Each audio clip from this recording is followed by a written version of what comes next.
That's true. And Alex, I want to take this opportunity to tell you, first of all, I think for all of the viewers and listeners, you need to learn Arabic, because if the prime minister is going to be traveling to countries for the Abraham Accords, you're going to be on that plane. You've accompanied the prime minister around the world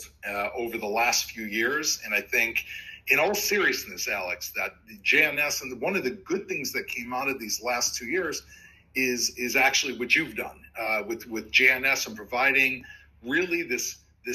minute by minute visual and audible truth that's represented in the news in Israel. If there's going to be forces, they're going to be trying to use this to their advantage. The eyes of people around the world now can look at JNS, can look at these various podcasts, and can actually see the truth from inside of Israel, not what the traditional media and major left-wing forces want them to see, but the actual truth on the ground. And I want to say to you, Alex, this is one of the positive things that's come out of this. And I look personally forward to seeing how you're going to continue to lead the real media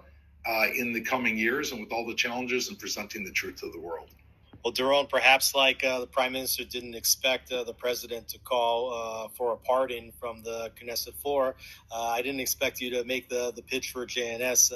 on this podcast. But I do think that one of the things that's happening, and the president talked about this, is that he said that Israel has never been more respected than it is today. And I think that you are seeing how nations of the world are turning toward Israel. Every nation in the world was consumed with what Israel was doing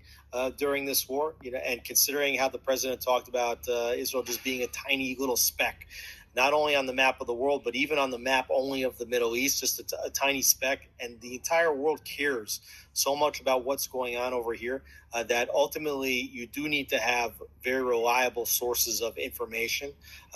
And we know that a lot of the Israeli news, a lot of the Jewish media, haven't done a really good job, because they don't see outside of the Israeli political bubble with which they are participants. And obviously, much of the mainstream media, led by Al Jazeera,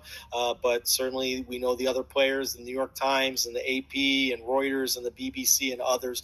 they have been completely biased against the state of Israel. And I do think that there's a lot of good people out there in the world that can very clearly recognize that sometimes, we've always said that, the situation in Israel and the Middle East, it's not black and white, it's gray. Things can be a little bit black and white, and there can be forces of good and there can be forces of evil. And it's not too hard for many logical people to reach the conclusion that Hamas, Hezbollah, and Iran, which is developing